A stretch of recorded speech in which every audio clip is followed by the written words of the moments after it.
What are you looking for? The sound of the Big Bang. What does the sound of the Big Bang look like? You'll know it when you hear it. Was that it? No.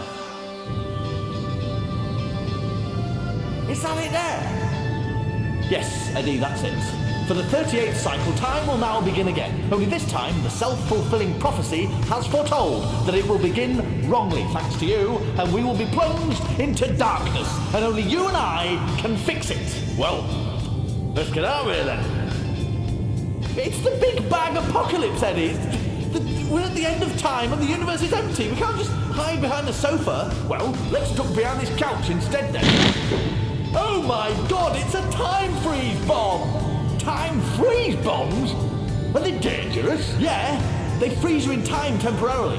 But the worst thing about them is they always seem to catch you when you're pulling a really stupid facial expression. Master? Master? Master? Master Silvestri? Master Silvestri? Master? Master? Master? Master Silvestri?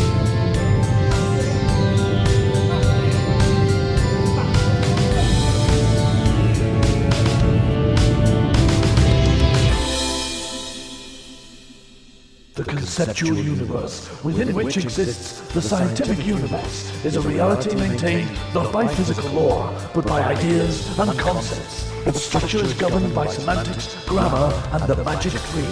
Known by its cosmic name of Ach-Yu-Mid, this universe is insane and incomplete because it is structured on all the unfinished ideas. Here it is common to witness fictional characters or legendary places or blocks of exposition floating in space. This is where the heart of our story takes place as we follow the adventures of Oregano Silvestri, a once human mad scientist who conned his way into becoming immortal and is now a caretaker of all universes. By the time the story starts, he has already existed 37 times longer than the human universe because of the cyclical nature of time.